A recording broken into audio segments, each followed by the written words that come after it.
if nobody else wants to start the ball rolling, I've got some questions. So Gerard, one of the things that you mentioned was categories. Yes. And you said that, I can't remember exactly how you put it, but you insisted on the importance of having categories in order to be able to establish meaning.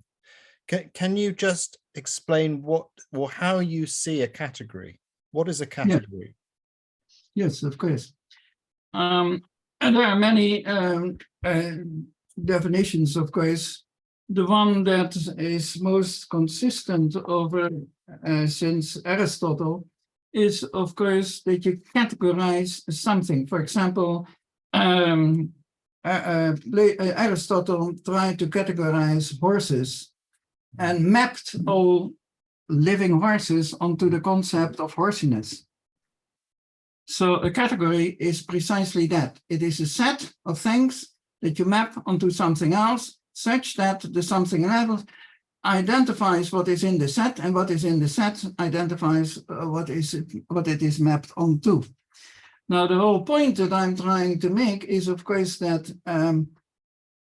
in the course of time, and in terms of what people like Popper have been saying, and I know I've read most of his works, I know that to some extent he is not interested in the same things that I am, but what he identified is that the main concept that drives the notion of science in physics is the concept of a category.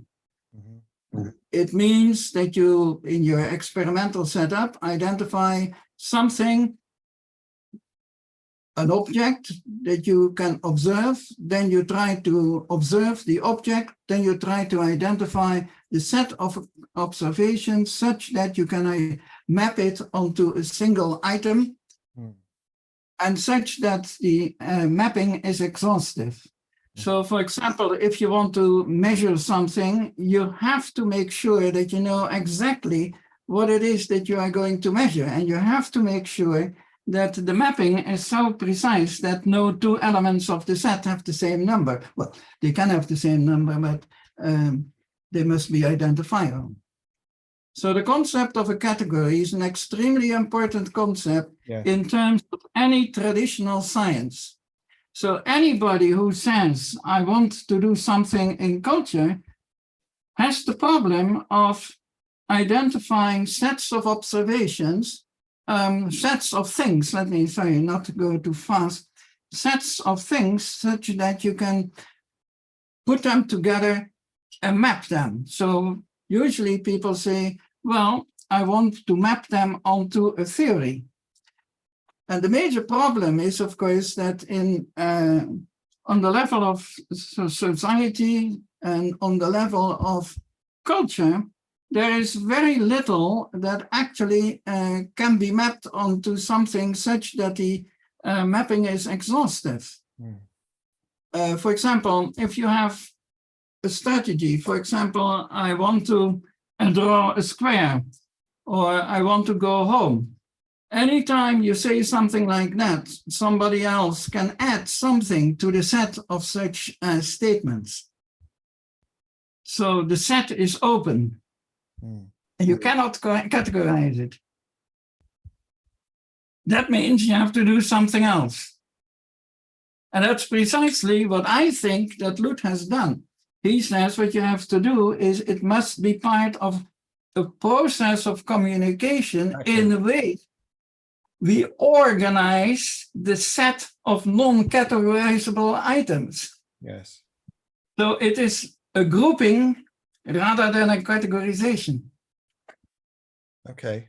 So, I mean, within cybernetics, and I guess within process theory going further back, there is a history of understanding categories in terms of process, in terms of continual process, rather than fixed or establishable entities which are in some way mind independent. And I wonder if, so I mean, I'm thinking of Gordon Pask, I guess Warren McCulloch, I mean, that early paper on, what is it, hierarchy of values. He's got those wonderful diagrams where he talks about the perceptual system and the environment. I think I've got them here, actually, I can show them. So do you see categories as existing somewhere outside a system which produces their stability? Or do you see this, because I think what Loet is arguing is in that sort of process tradition, which is that categories emerge through the interactions of the cultural system. Well, the interactions of the cultural system, of course, are interactions and not categorizations. I mean, if it would be categorizations, there would be a stop to the process of at least a convergence. But there aren't. We step outside of whatever we have at any type of moment, at any moment, and we continue even in the same framework. So it is always possible to get something that we don't know yet, but is part of the same frame.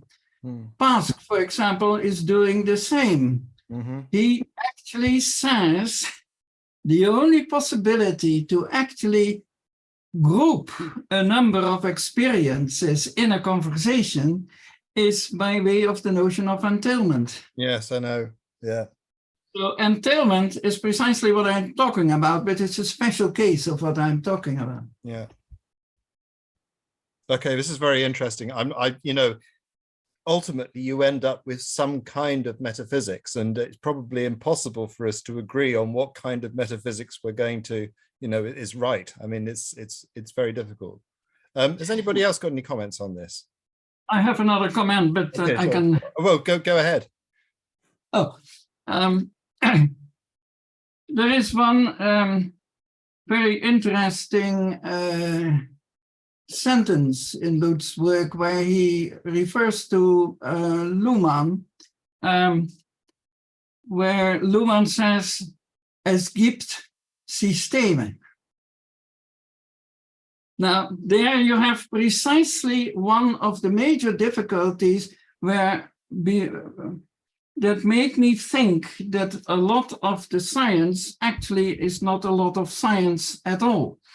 Because von Bertalanffy actually introduced the notion of system as something that is a way of collecting something, grouping something without categorization. And then suddenly, in the middle of a page, he says, but there are systems like star systems and governments and organizations. So suddenly he jumps out of the research process and says, I have now, me as a researcher, identify my object without any relation to my original question. So a lot of these studies where they actually study systems, to me, are not scientific. And the reason that I call it not scientific is, of course, not because I have the only way of talking about scientific, but they have a very special property. They do not introduce suddenly authority from outside. Yes.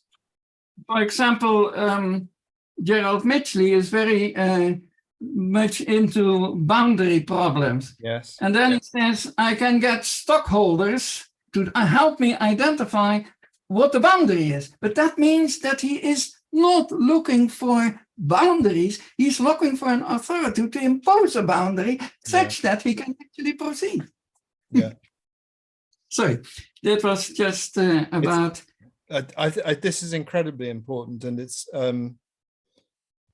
it goes back to many of the questions you've raised, but particularly about dualism and monism, and I think the only thing that comes to mind is a comment that Ross Ashby made in his diary, that whenever we categorize something, we throw away information.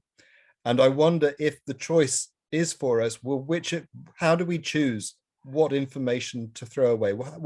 How do we choose what to attenuate out? Because in a way, that's exactly what you're talking about. And I agree with you completely about corporate strategy and government strategy and policy and so on. Those are decisions as to what to discard, what to ignore. Again, we agree, but also we disagree. Mhm. As you know, Gordon Pask was for 5 years a member of my staff. Yes. So a lot of discussions.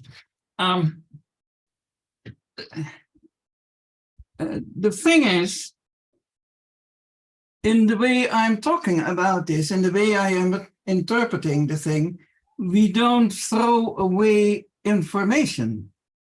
We throw away meaning. If you say, for example, it is hot at the moment. Yeah. This afternoon it was 30 degrees here. Yeah. You can say that's information. And then I get meaning. What does it mean? Well, it is an element in the process of me preparing for this contribution. Mhm. It is an element in the process of having another discussion tomorrow, and so on and so on. So the same element has a lot of meaning. Yeah. And when we go for meaning, we may use information to stimulate us to select meaning, but not throw it away. We never throw away meaning. Never Information. throw away information. We never do that. I mean, as scientist, and I could consider myself to be. So would you consider information to be conserved then? Well, information is something that helps you channel what you are doing. Mm. So, for example, I know people who are talking about complexity, and they say, well, the universe is complex. And then I say, so what? Yeah. So the point there is that there are two sides to the same statement. Okay, the universe is complex. How do I get a shortcut to realize my objectives in the universe?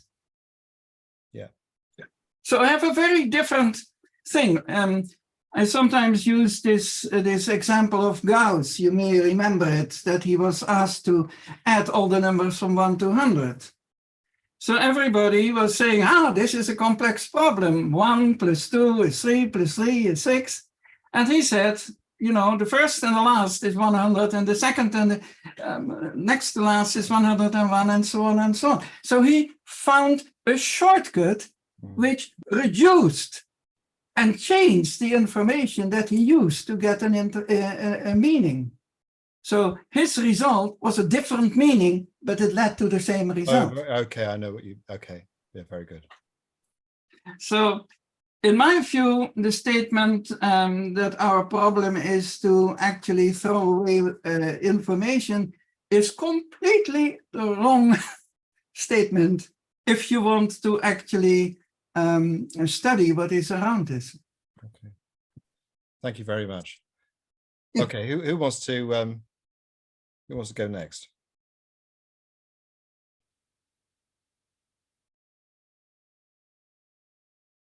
I can keep throwing questions. I've got lots of questions. Well, Jamie. So first, I want to apologize. An extra complexity today is the refrigerator stopped working, and it's also 30 plus degrees. So I may have to leave before the end of the session. But I picked up this question about categorization, and I didn't pick up everything you said. But so this brings up in your duality. I didn't hear the part whether you would treat humans as the ones who are categorizing, but that there is a third element in the duality, and I call it the artifacts.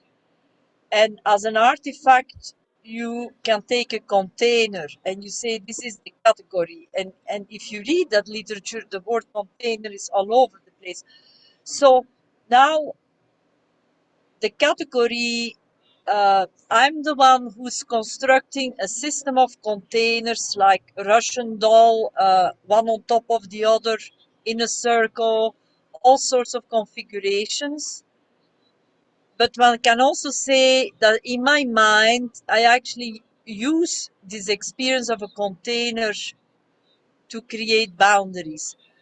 So this is the manner I'm thinking about categories, like in a dynamic system, because I continuously change, you change, everyone changes, and so their system of categories in their body is changing. But now we're also in a discursive process that in our writing um, we introduce change. So so now here is my question or something.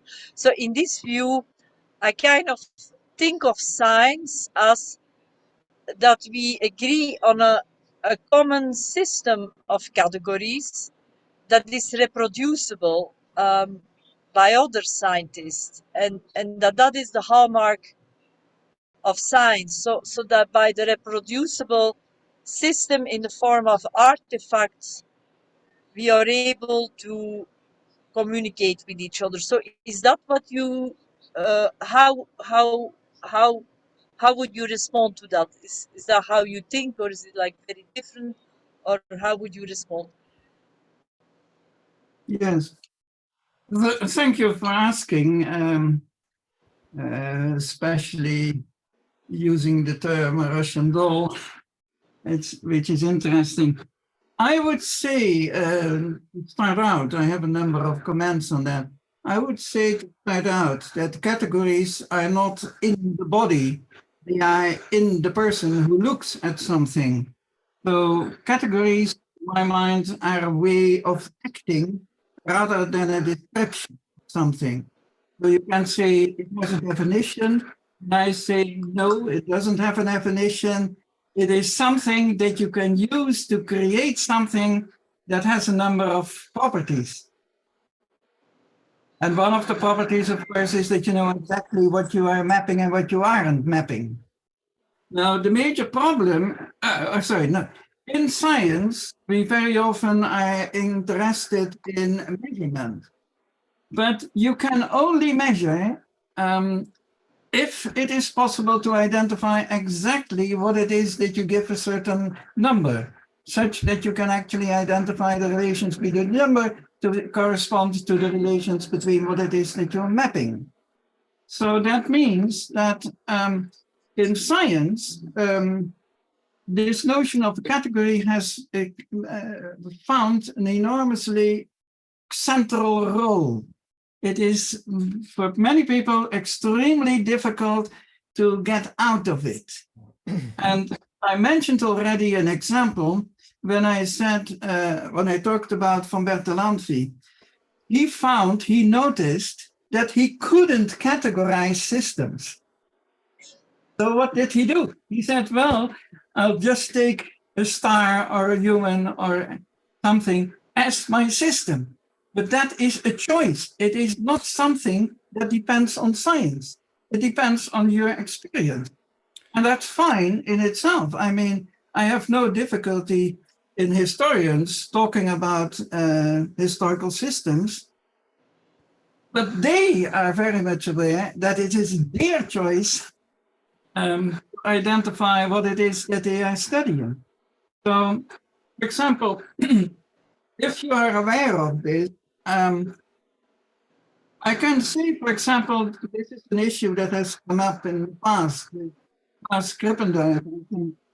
I can say, for example, I is something that is going to actually stimulate the mind. But that means that you know exactly what the boundaries of the human mind are. And of course, AI has never been able to identify anything intellectually interesting without precise boundaries. That the major problem of AI is that we cannot talk about that which you are going to simulate in terms of a boundary set of observations or experience. So that means that for me, AI is extremely interesting. You know, behind me, there are plenty of books about it. All of them identify the difficulty that AI is not about something, that AI always has to be about something that is close, whereas every single thing about humans actually non-close. I mean, except of course for bodies. You can imagine it. Of course, there is boundary length. For example, love, sex, law, art. They are all things that nobody can actually map onto something precise like AI. Because law is something that is completely new every time somebody invents a new kind. Sex. We know that there are lots of books about sex, but they are all instructions because nobody is able to develop a theory of sex. Art the same.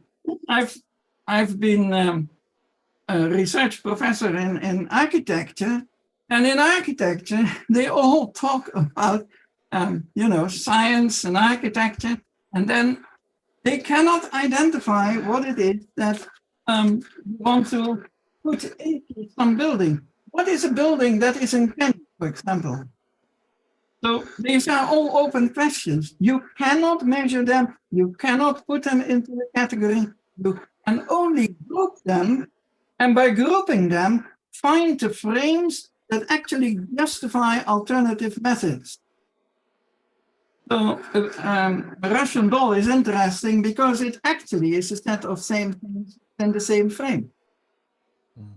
So I found that a nice example. So in terms of AI, for example, we cannot be a member. I cannot say, now I'm going to play the role of an artificial intelligence. You always have the ability to escape. So can I just ask you to clarify then? So I mean, you've spoken about the difference between open and closed systems. When you spoke about categorization, are you talking about scientifically categorizable systems as closed systems? Yeah, I didn't say actually closed systems. I talked about sets. Of course, sets can be systems when they refer to something that is a system. Loet talks in this book about turns in the development of society and the development of science.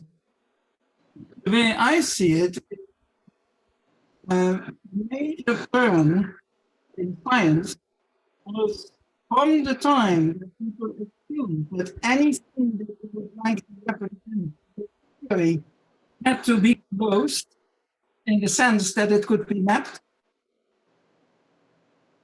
And then suddenly somebody said, but I can take chosen sets and I can group them in terms of, for example, rationality. I can group them in terms of entailment. And that's a very different type of thing. You cannot say that conversations are described by the theory of entailment. No, entailment is the type of thing you do to the type of thing that you collect when you study conversation. Okay. So Jerome's got a question, but I just want to ask then if that process of recategorization must surely be an empirical process. You establish these categories in the light of experience in terms of actually trying these categorizations and seeing where it takes you. That is an empirical process, isn't it? It is. It must be an empirical process because it's the definition of what I consider physics. Yes.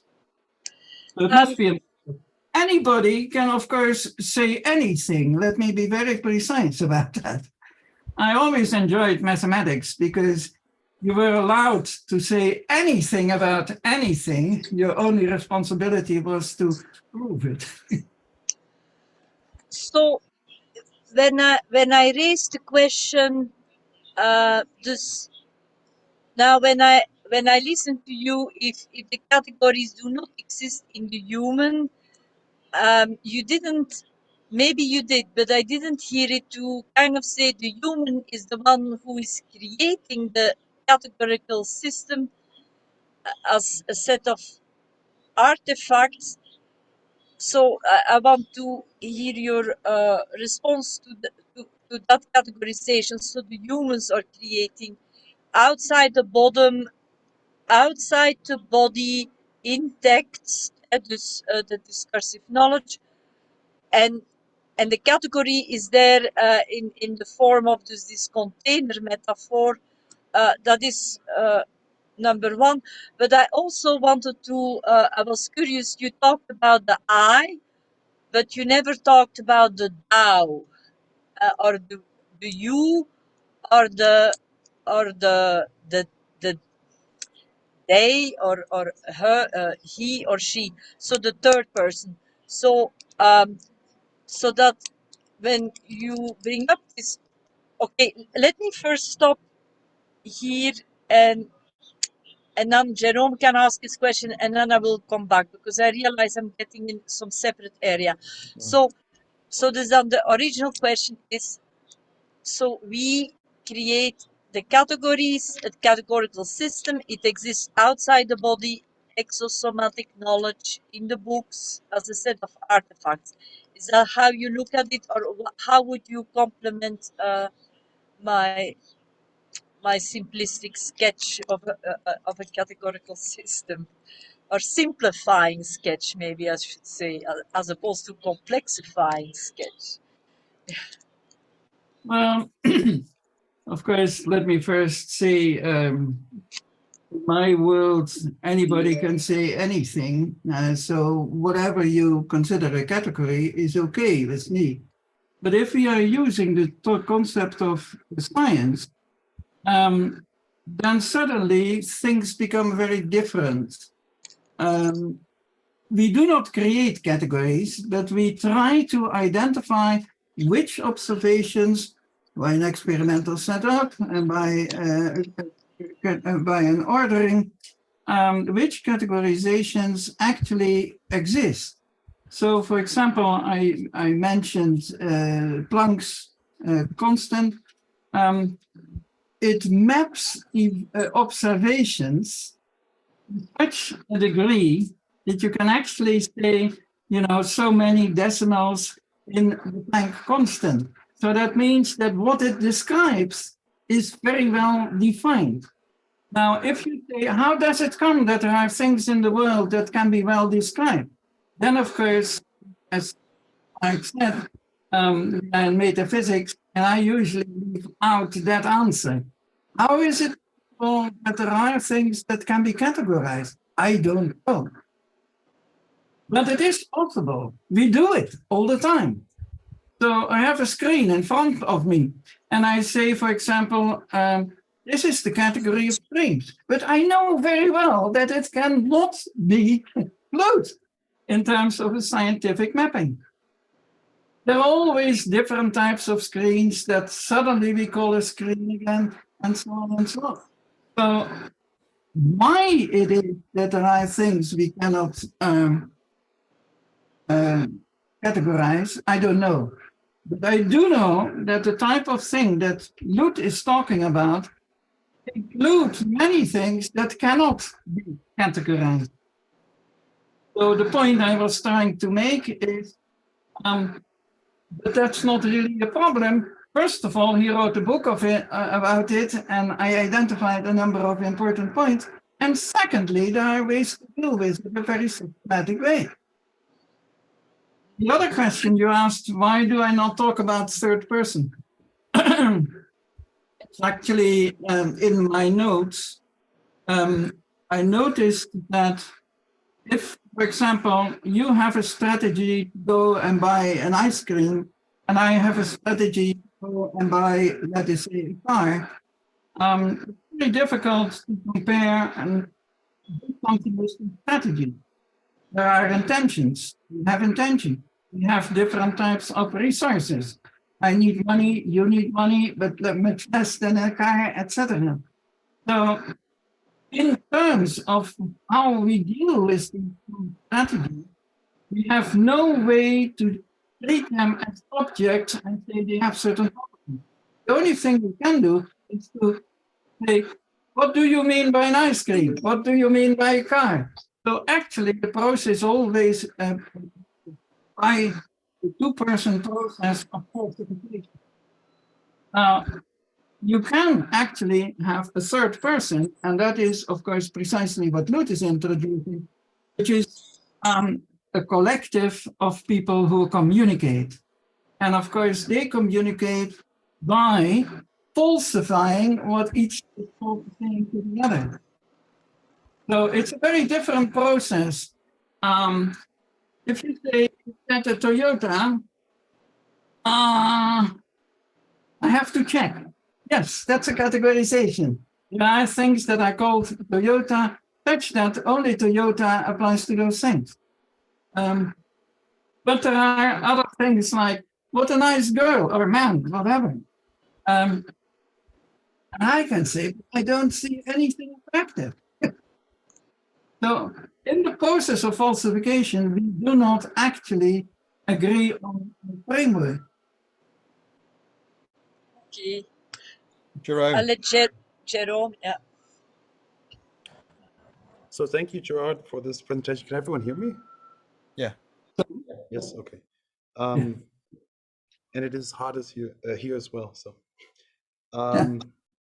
I wanted to ask maybe two related questions, and Jamie and Margareta sort of preempted me here.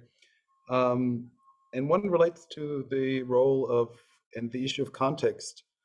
Now, well, I know Saul Kripke, for instance, talks about the buck stopping, and you mentioned just a minute ago this idea of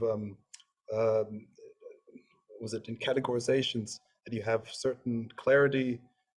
So he talks about decimals, for instance, allowing for a certain higher degree of clarity in distinguishing numbers, I guess. But and then also you have Loet in this chapter talking about the role of linear algebra, citing Deacon, talking about or making an appeal to focus on the zeros in these matrices as being conduits or vehicles for certain evolutionary processes. And my question, I guess, regards the possibility of extending that context, or the impossibility of extending that context. So particularly, we're talking about mathematics, natural science, physics. How do these concepts practically apply in the social environment? And I guess related to this notion of anticipation. And then I guess tied to that, for me, very important question, I guess, that Jamie was getting at, of ethics and even notions like the sacred. So are there limits to falsification? I'm thinking about historical events like Nazi experiments on human beings, throwing people out of windows to see when they die. Are there limits to the, I guess, scientific method applying such things to in human societies, thinking also on this hot day about global warming, hunger, war, such problems? And does that bring us into territory of Levinas and this duty to the other? I'll leave it there. Thank you. Very interesting questions. First about the zeros.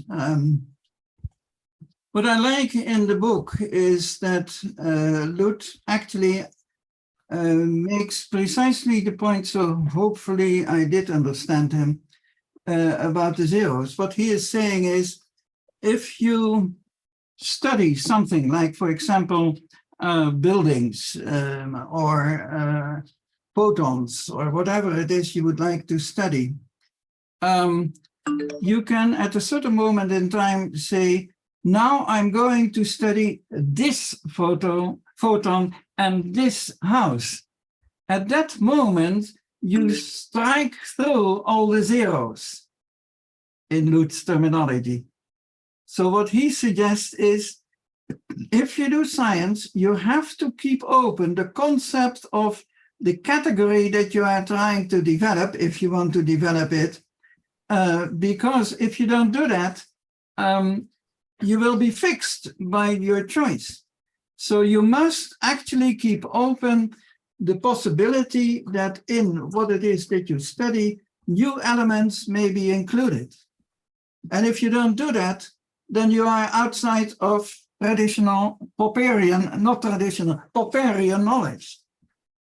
So this notion of zeros is extremely important, because that's where I suddenly realized that he actually is talking about the same thing as I am. The second thing, the anticipation, that's a very important point. In traditional science, physics and so on, any type of result is actually intended to make it possible to predict the future. So, for example, if you take the laws of Newton, you can predict where a ballistic object is going and where it and how fast it and so on and so on. So there is always the possibility of prediction. But the interesting thing, of course, is that in that particular process, you always need the past to predict the future. It is the past that can help you. It's your resource that can help you. Now, when we're talking about love or instructions, for example, there was a paper by Baruch Fischoff many years ago, where he tried to identify a number of instructions to avoid rape. And he got 1,142 of them, so you might say that's a lot. All of them actually were not predictive. So eventually one of them, just to give you an example, said, in order to avoid rape, you should, advise, not normative, you should marry.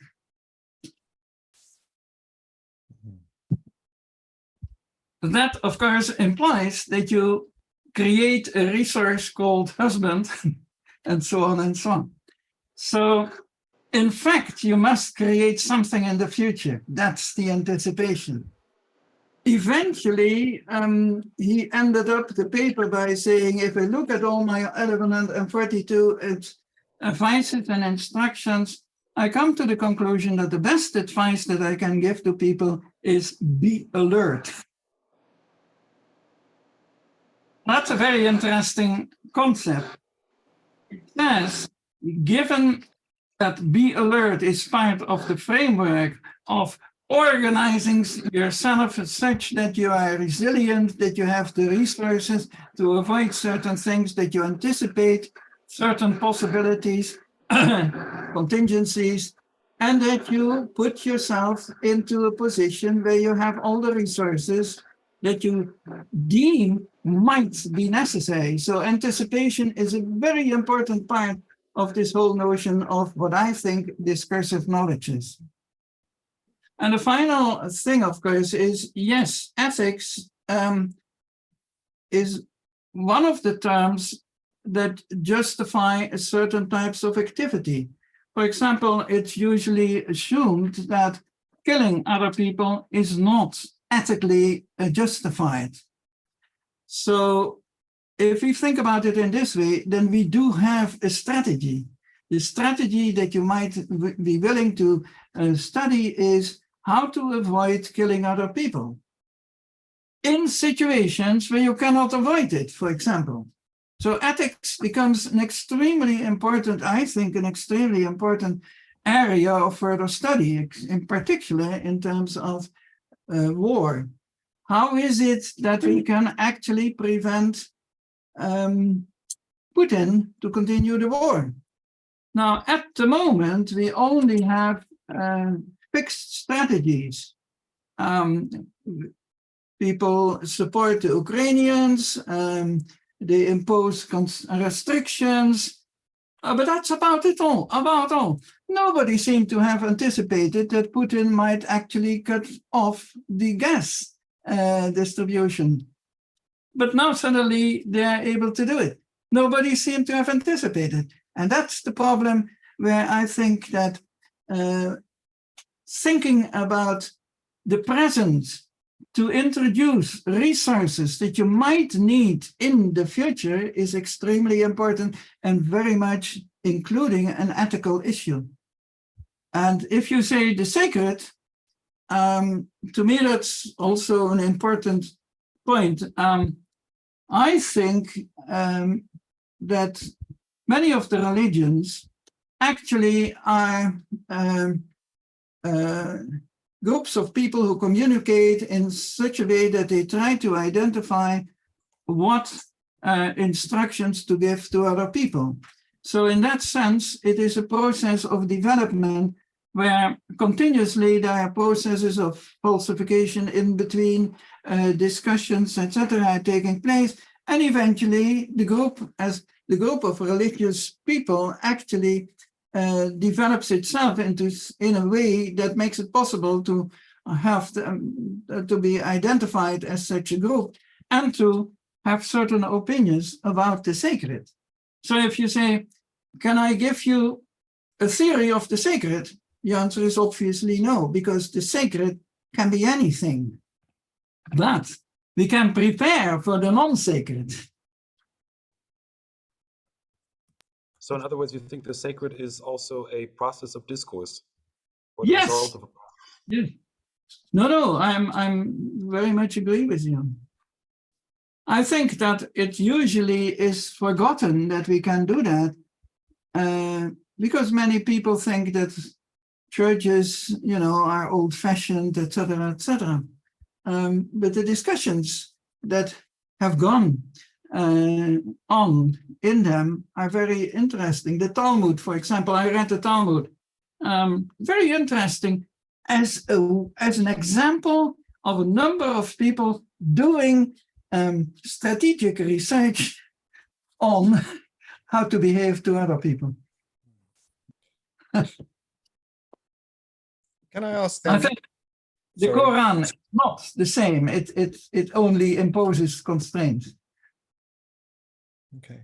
So, Can we dig into this word discourse then? Because it may be that there are some subtle differences in your understanding of it and perhaps Loet's understanding. So, I mean, particularly, there are two terms that sort of get bandied around. There are probably more, but one is dialogue. And I would like to think that what we do here is definitely dialogue, which is very much about listening and thoughtful reflection. And the other is dialectic, which is perhaps a rather more sort of antagonistic form of communication, but is equally important in science. What do you see as discourse, and where do you draw how do you see it being characterized in terms of being dialogical or dialectical? you're asking us for a categorization. Well, indeed, yes, perhaps. Well, I must admit, I didn't really go into the notion of a discourse, even though I had to look it up in the dictionaries. Not because I didn't know, but there are so many different meanings to discourse. So what I got out of it is that discourse is what happens in between people who engage without a predefined purpose. Mm-hmm. So I think that in a sense, a lot of my conversations with students are discourse, because I'm not trying to teach them a particular thing. I'm trying to give them an inkling of what it is to be a scientist. Yeah. Whereas a dialogue, to me, is usually a channeled activity. It is a way of going somewhere, and then systematically, but beyond this very general characterization I'm unable to do. So, So, go on. if I may continue in response to that earlier question, I heard you talk about the day, but not about the Tao. And so I can see that the I that cannot be categorized, but a Tao, and I can make a distinction between a Tao and a day, and the Tao I'm in dialogue with or in a discursive situation like in the classroom. But so and a day I think is that I'm more likely to objectify because I'm not expecting a response. So could you comment on that perhaps? Yes. To return to this notion of a turn, one way of dealing with the world is to search for category. And that is very effective and it's very useful. And one of the categories is, of course, that you make a distinction between the I and the thou. So you might say anybody who's not me is a thou. Other possibility is that you do not try to categorize everything, but that you realize that sometimes categorizations are not very useful, effective, appropriate, whatever it is. And that you can say, aha, in this particular situation, I am in a world in which thou is to me an extremely important source of alternative view. So the thou is here not just a part of a category, it is my world. Because in the exchange, I have a number of discussions with individuals, and it's always amazing how many interesting things come up. But not when you take the other person category, but when you take the other person as identified but still recognizable.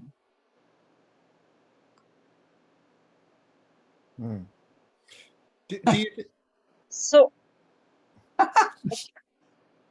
sorry, I was waiting, maybe someone else want to respond. I was considering in a DAO, a scientific DAO actually. Dus instead of thinking of the science as a community, and then I reduce them in a them or a they, an object, that we are moving into a direction where as scientists we're in a feedback, feed forward engagement with DAOs. And so that we're like DAOs. We're all flipping between being eyes, trying to be good eyes and good DAOs. But so, okay, so I would like to hear your response to that. So in that way, I think this of categorization as like a scientific element, that's like very important to make sure we understand each other, that we use a similar enough categorical process. Or maybe that is exactly what you have been saying all along, and I'm now just understanding it. Yes, I think I've been saying it all along that there is one Yeah. way of treating the Tao as a them, and there is another way as treating the Tao as part of this incredible creative type of mammal, which is the human. Yeah. And so that this is what sets system science separate from a system science informed perspective or cybernetics from traditional sociology. Well, it depends very much. A lot of cybernetics hasn't been able, people talk about models, but they never actually create high quality models. They create high quality strategies to deal with a world that they think they are modeling. Well, I think, for example, at a certain moment, you are an idiot. I'm fully free to do that. As soon as I treat you as an idiot, that's very different. At no point can I say, oh, this is a categorization. I map all these people on the concept of an idiot. An idiot in Greek is a deviant person. It's not a dumb person. Okay. Well, So, go. Was someone else? Lowell? No, because when you brought up the idiot, I had to think immediately about Freud yeah. and the binary, the baby that looks up to someone and then has to decide itself whether it's going to be an idiot or actually the powerful person. So I find that very interesting. And how do we talk about it without, while making it, without doing, without the unintended consequences when we actually use the word and people take it personal and the conversation degenerates? Yeah. Well, I would say that my experience is that the notion of a category has been part of culture for such a long period that many people cannot think outside of the notion of a category. So this whole idea, what I said, you can put things together because you think that they might be a category or because you think they might be useful, is completely alien. But it's precisely what is in the book, I think, by Loet. He actually, I think, is saying, I don't want anything like physics or biology. There is a statement somewhere. I want something where there is interaction, communication, where there are expectations that become rationalized, they might become a frame, and so on and so on. So it means that the whole concept of humans are fixed in some sense disappears. It is Yeah. a human, whatever you interact with or wish to interact with. So the notion of a human is a very different. There are a number of people who have actually advocated to think in terms of processes. Whitehead was one of them. So some of the things that I was been talking about are Whiteheadian. Yeah. Had a lot of difficulty talking to other people because they all thought that he was talking in terms of categories. Wow. Lowell, you had a question. Yes, thank you. I really appreciate what Loet has done in developing the frame of anticipation, because I think that moves us towards a more of a rigorous social sciences. But what I really, looking at the distinction between a predictive science that measures movement, the most simple definition of science is it measures movement. I prod the animal and measure its jump. What I see as different in the social sciences is the ability to predict the past. The ability to predict the past means you have to understand the frames that you are categorized within, paradigms, whatever you want to say. What's important about that in a discursive knowledge, because Loet really provides the interaction aspects, which is essential, not a thingness, but an interaction. It's the in-between. But what do we mean by an in-between in a social science that is descriptive, not prescriptive?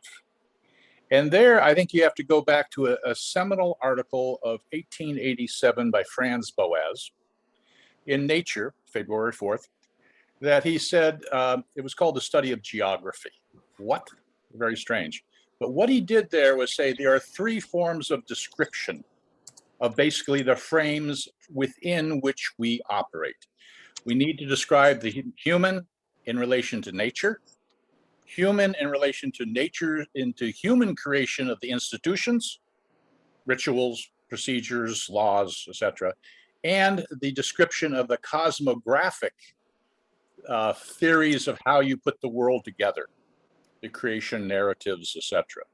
And with those three forms of description, you're able to then understand a predictive pattern that you can look at something like Putin and understand what he did when he changed the color of his military uniform back to that which was the czar's. The ability to look back and see where the framework puts the basically range of options or the horizons of options. And there you can actually get some rigor versus trying to become a hardened soft science, or what I call the Viagra strategy of making the soft sciences hard. So I would like to see how you respond to looking at predicting the past, because that requires a natural history of patterns to be able to be created, which takes Loet's anticipation into a paradigm that can be analyzed, because you're introducing what I don't see in Loet, time. The ability to interject time into a system that plays out over a development time, over a consequence. Just an example, the American founders read Gibbon's Rise and Fall of the Roman Empire, and Gibbon said he was the only real historian because he looked at patterns that followed over time. And the lesson for the Americans was, we better get that pattern right. Any comments on that? Predicting the past. Yeah. Well, first of all, I have always a little bit of a difficulty with anybody who is saying, you know, there are three different forms, because that implies that you refer and categorize to something outside yourself. Whereas if you say there are three different forms, it actually is part of your instruction, your strategy to actually look at the past and say there are three different forms. So to me, I'm not constrained by the three. But on the other hand, my difficulty would still be, suppose I'm here, I sit here, and I would like to predict, identify a pattern in my past. I would have an incredible amount of difficulty. What did I do an hour ago, 2 days ago, a year ago, 3 years ago, 50 years ago? The choices are incredibly wide. Now, I know that very often we develop a way of looking at ourselves, and we say, for example, I am this type of person. That is in itself an effort to predict your past. But in my view, it's actually a strategy to predict the future and say, I have shown this pattern in the past, and now you can expect me to show this pattern in the future. For example, I never cook. So, you know, somebody else has to cook. That's my prediction. So in that sense, I think that the past is an extremely interesting area, because what I said about open-endedness applies especially to the past. What I was putting into it was also something about the future. We in the present create the future. So, for example, I buy a bicycle. That means that in the future, I have the ability to use it. So suddenly my whole world is changed. So in that sense, I fully understand what you're saying. And there have been many people who have been thinking about this type of thing. For example, Foucault has been talking about, no, I forgot his term. But anyway, he said, you know, we shouldn't look at the future. We should be looking at the things that happen together. Yes. And so in that sense, he was already identifying a method to predict the past. Yeah. So we're very close here to the importance of Daniel Dubois to the arguments in the book about anticipation. I mean, the whole, this sort of rather technical thing about incursion, recursion, and hyperincursion. This is very similar, it seems to me. It's very similar, and I use these concepts. On the other hand, let me be very clear. I consider the models that he introduces, and Loet is very clear about that, simply as toys. Yeah. Well, you know, you want to demonstrate something, but otherwise they go completely out of this world because they don't identify what it is that you're talking about. Yeah. Okay. Jerome? Yes, I was just going to somewhat polemically, or I guess less polemically, but more critically respond to Lowell's contribution, because I disagree to some extent with what you said. The easiest thing I can disagree with is your suggestion that Loet is not considering time in his, what are, in the end, as we just agreed, sort of toy models, or just sort of, what would you call this, finger traces in the sand, one might say. And, you know, if you look at chapter 8, where he is developing the theory and computation of anticipations, in fact, this model does include, you know, subscripts for time. And so it's there. So you can introduce, I guess, ideas or data into that, depending on which direction you're looking in. And again, this notion of hyperincursivity, I think what's interesting about it is the fact that you do have discontinuous jumps in time. So I have a lot of criticism. I mean, I'm half American. I have a lot of criticisms about American political economy and the political culture in the US and how sort of backwards looking it is. And the past of the US is not so great to begin with. So I don't understand why you keep looking into the past at the founding fathers and their racism.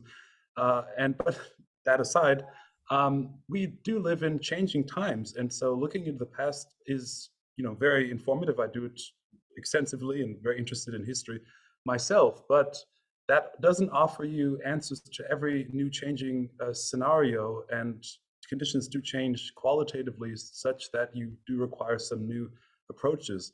And I think this is where this notion of hyperincursivity is very interesting, because you're introducing things that maybe don't exist, or they exist in our minds. And I'm thinking about things like science fiction, where literally you're fueling people's imaginations and getting them thinking and inventing and tinkering with things that in the end become real. So as we discussed in one of the prior sessions, I think it was 2 months ago, the speaker suggested there is no data for the future. So being that there's no data for the future, I'm coming from an economics background. You cannot run econometric models where you're sort of predicting what's going to happen. You have to develop new methods to study what might be. And I think that Loet offers some interesting approaches, maybe they're not the right ones, as to how to do this. So that would be my response. Thank you again. One of the things that I, in fact, mentioned is that, or what I emphasized is that the notion of culture identifies a world in which a lot of change is possible, where constraints can be introduced to such an extent that, let us say, a small change today is a big change tomorrow or in 50 years. So in that sense, I am, of course, aware that the culture is something that is a rich resource, but that doesn't mean that the culture is only about the past. There is a Greek theater writer Sophocles, and he has written a play called Antigone. And one of the sentences in that play is, I can tell you in Greek if you wish, but I won't. There are lots of remarkable things in the world, but the human being is the most remarkable anywhere. And I agree very much with that. And I think that people actually very often imprison themselves by thinking in terms of categories, by thinking in terms of, I need the past to help me predict the future. Whereas I say, yes, that's very good. I mean, I have been trained as an econometrist as well. But I never could understand why I would predict with 600,000 variables. My teacher was Jan Tinbergen, and he had a model and he used 6 variables and he did the same. So that brought me into this whole area where I say clever people are able to actually think of shortcuts. His model was a shortcut compared to all the other models. And I think that is what we forget. People are able to think of shortcuts, going beyond the clearly visible experience, etc. Now, where you get this inventiveness is, of course, not very clear. Yeah. And Sophocles didn't mention it.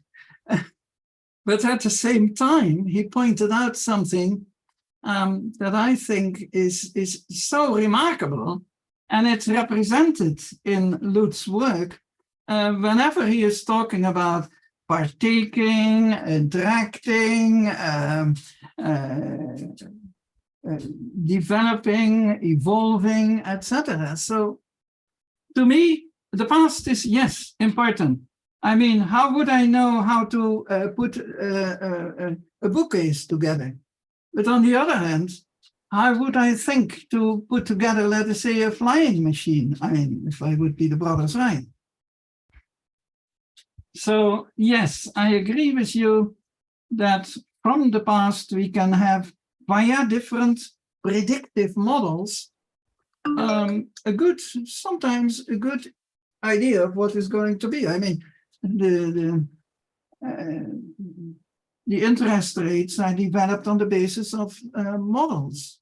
But at the same time, sometimes people say, my intuition, and intuition is, of course, the creative moment where you say, all the models tell me to do this, but I think I should be doing that. Yeah, but there will be a model telling you to do that as well, won't there? Well, in the end, of course, yes. If you learn from me, yes, then you will. Yeah. Boolean algebra is a way of doing things that was not before Boole. Yeah. And now it is used. Yeah. He bought a house in Lincoln where he lived. Was born. Klaus. Well, there was so much said, and I'm not so sure if what I can contribute. But let me start saying the issue of categories. Do they exist? Do they exist outside? No, they exist in discourse, only in discourse. And when you think of, we relate, of course, in discourse to things other than what we're talking about. Give me, you describe categories as basically sets of elements. But this is a very strange conception. Think about, for example, the category of birds. Well, there are lots of kind of birds. When you ask someone, what is a bird? Then you get actually a prototype in your mind. Maybe something like a sparrow. And you don't get this, for example, the penguin. And that is a kind of scientific categorization that you put the penguin together with a swan, etc., etc. So I think categories are part of discourse, and they are evolving in the conversations that are going on. So, but I think I wanted to talk about briefly. I think my main contribution that I see here in, for me at least, in Loet's work, is the issue of meaning and anticipation. And I actually never thought about that in these terms. What is meaning? And I think there's a big mistake to confuse meaning with information. When you think of information, it's always about something. And if you look at information theory, there's always the issue of coding. That means what a current kind of signal relates to something else. But that is not meaning. If you think of meaning, I would say always meaning has something to do with the narrative that you can make around it. Yeah. So I think when let's say the meaning of my job, well, it is what I'm telling myself is useful, what is good, etc., etc. Now, that is very much related to anticipation, not to prediction, and not the prediction of the past or not to the prediction of the future, but to what is going on right now and what I'm going to do. And I think to me that is an important thing that came to me clear with Loet's work. I am not sure if I like the codification of meaning in terms of mathematical functions. That is, I think, going too sidewise of the issues. But I think the issue of anticipation, it has to do with not necessarily prediction in science, yes, but not in everyday life, not in communication. So I would like to put that out there as a, to go back maybe to more what Loet's contribution is, to me at least, is the issue of what is meaning. And I'm not so sure if one can describe meaning so simply as a sociological category. Although, of course, the coordination of different kinds of narratives that people engage in their own life, in organizing their lives, in talking about it, that is clearly sociological. But one has to be careful not to confuse those things. Yeah, thank you. It allows me to clarify a number of things. I would say that one of my slides said that meaning is the central concept in sociology, but it was Luhmann's claim. What I was saying is something else. We as humans have the ability to create narratives and thereby bring together certain types of elements like birds, for example, even though we also can categorize birds. But you know as well as I do that the categorization of birds as a scientific category has not succeeded. There are always types of mammals and types of dinosaurs where it is not very clear that they are birds. Some birds cannot fly, so they do not satisfy that criterion. What is the criterion? Sometimes DNA makes it possible to claim that there are sufficient similarities to actually identify a number of birds as belonging to the same category. But as a category, it is not a theory. It doesn't allow you to predict any new type of bird. And therefore, the concept of bird is not a category. And it should help you to predict. So I fully agree with you that mathematical models have the tendency to close people's minds. They think that they are talking about something in reality, whereas they only are talking about the model. And the model is not reality, as Korzybski said. So the whole point about what we are talking about is that Loet, in my view, didn't say we have to look at meaning independent of information. What he said is there are situations where information actually helps to create meaning in such a way that the meaning is new and actually helps you to introduce into the world new tools, new possibilities, new relations, etc.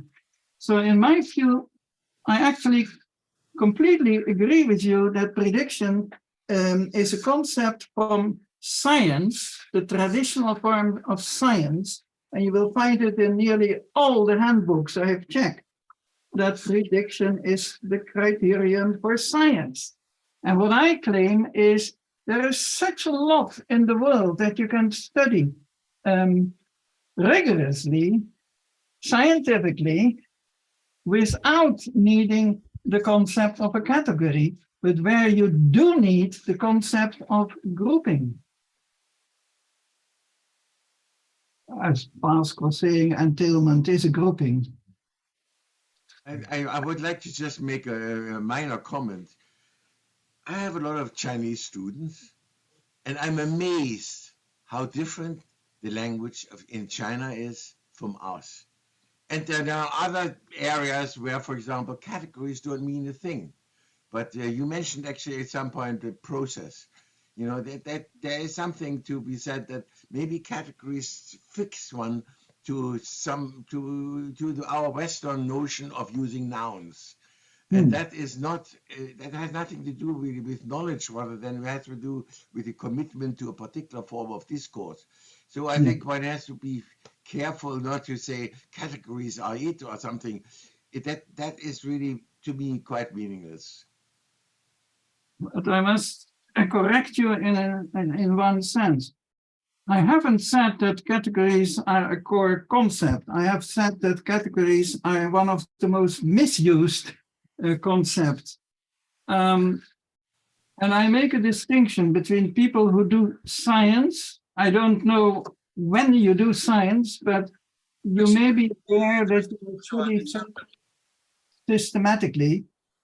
And all those people actually look at the papers that they write. They all try to describe a well-defined domain. Now you can say, okay, they are at home, they are normal people. Will they do the same at home? I don't know. What I'm saying is that categorization is an extremely central concept in research. It may be also at home and in daily life. All my girlfriends are 2 meters tall. Well, that's a categorization for me personally.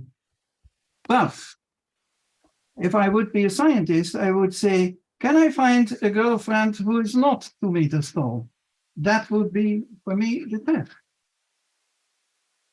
So for me, the work of Loet has nothing to do with meaning on sich. It has to do with the possibility of making a link between something in reality that happens as information, and then the question is, and what does it do to me? It allows me to make something of a set, but not a set that is a category, but a set of things that I can actually group.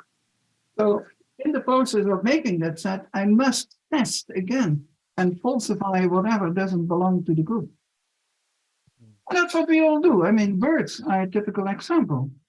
They are not a category, but they are grouped.